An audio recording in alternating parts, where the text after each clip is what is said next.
Oh, good day YouTube and welcome to another episode of the Albino Rhino Beer Review. Rhino, Aaron, beer.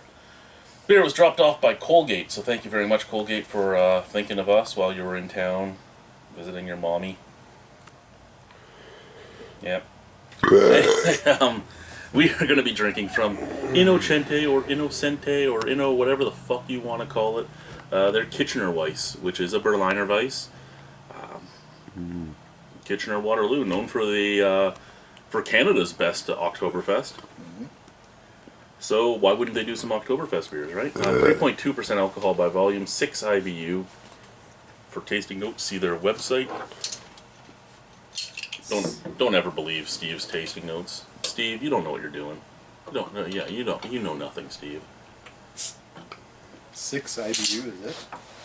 That's non-existent. A lot of times, Berliner Weisses will have like 0 or 1 or 2 or so. All in all, that's probably more IBU than I'm used to in a lot of these. Thank you. Oh, you're so very welcome. Not Simon, he didn't even say thank you. Thank you.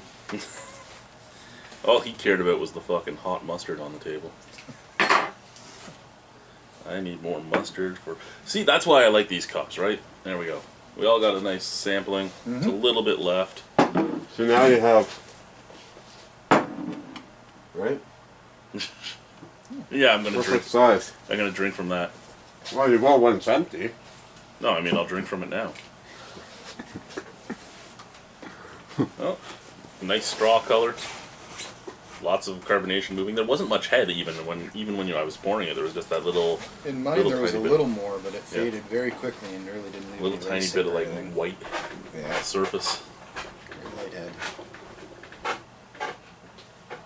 Come down for some meat? No. No? She doesn't want any meat. Same thing I think with all of these Weiss beers is kind of smell like a stale pop. I never thought of it like that, to be honest. It's kind of like a stale Sprite or something like that. Oh, yeah. I could see that, though. Yeah, I see that, like the flatness of it, yeah. Flat, that's what I meant. Stale. Oh, come on, Christy.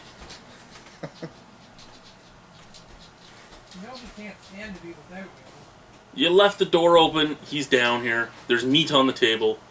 He's licking his chops. I can't stand to be without you. No. Kind of reminds me of Out. Gold Cinema from the 90s. Out.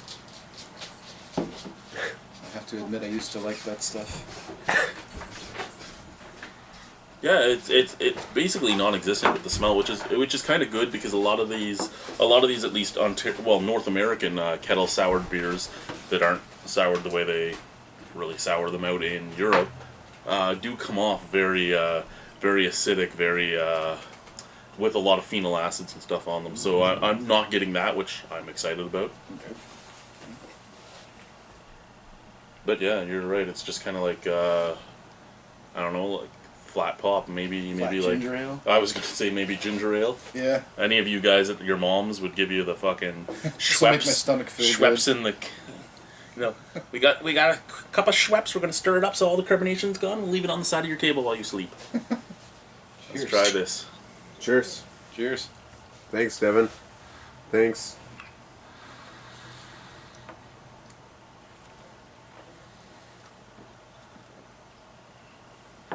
Okay.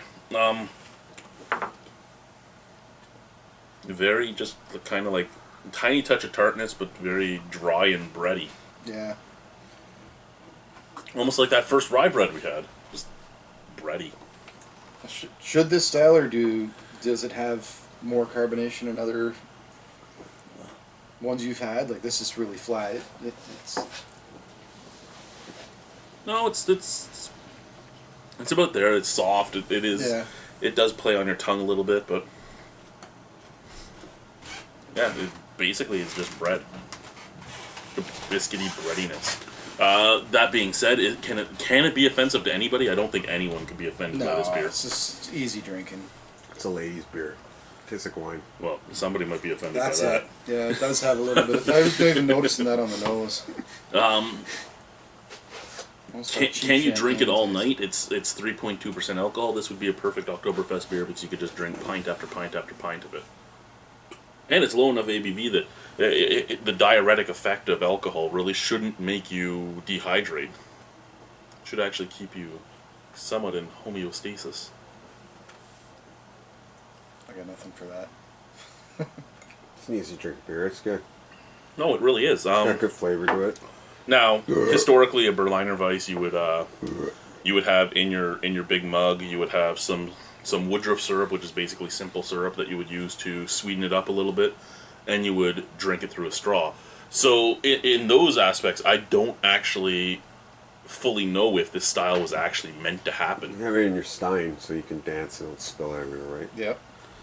But you know what I mean? Like if they were serving it through a straw with fucking simple syrup, which is basically just sugar water, was a sour beer exactly what they were going for, or was it we fucked up but we're going to serve it anyway when it first originated? I don't know. What do I? Other than that though, I really like the beer. I could drink it easily. That's not something I'd go back for, but.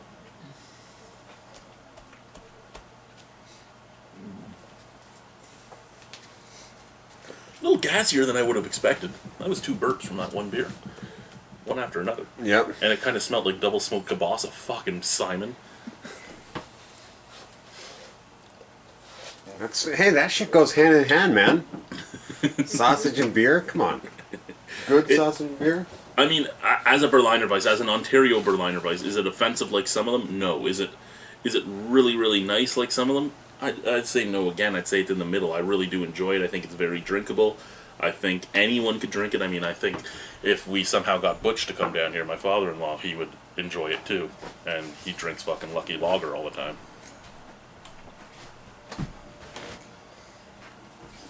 Thoughts? Comments? Concerns? I'd like to see more flavor in it myself. Something that's going to stand out a little bit more. It would probably be really good if it was mixed with some sort of a fruit or something like that, sort of like the Uber. Oh, Weisse, the peach Uber and the raspberry Uber? Raspberry Uber. I haven't had the peach. That'd be a nice The touch. peach is really like nice. a light fruit. That's a cool idea. It was available in bottles twice, and now it's only growler fills, unfortunately. Like a fruit Weiss. Yeah, yeah. But yeah, the raspberry Uber is to die for. Very dry, too. Yes. It's a good base, but I would like to see more flavor in it, more that stands out. I almost think that they purposely went with not being as sour so that it was more approachable. Yeah. It was more mass appealed. And I mean, because it's not as sour as a lot of them out there, I think it would work a lot like the Uber, like you were saying. That's a good base beer to mix with. Mm-hmm. Absolutely. It could be mix it with anything. Mix it Think with a different about style of beer. think about just having, they barrel age there. Think about having a couple extra barrels that you don't have anything in, just throwing this in, seeing what happens. Yeah. Because all it really is that little bit of tartness and that breadiness, and then see what happens when you put it in a barrel. See what flavors it pulls out of the barrel. That would be cool. Do it, Steve. Or actually, you know what, Devin, don't even let Steve know you're doing it. Go to the back of the brewery. Pour a keg of this into a barrel, and just walk away. And when he comes in the next day and says, "What the fuck's in this barrel?" Go, I don't know. Just wait. Do that. That's You fair, can make yeah. a fancy story for the label on the beer about how it happened by accident, Yeah. and they had to run with it. I opened up a fermenter. It just spilt everywhere. All we could do was push this under the. Yeah. Out of 10. I'd like to see more from it, so it's probably no higher than a 6 for me. Alrighty. Yourself there, punter, as you stuff your face with kielbasa. I like the style. It's a good, well-made beer. I'm gonna give it a 7.5. Alrighty, and I'll give it a 7 straight up. So 7.5, 7, and a 6. Not a bad beer. Thank you, everybody. Cheers. Bye.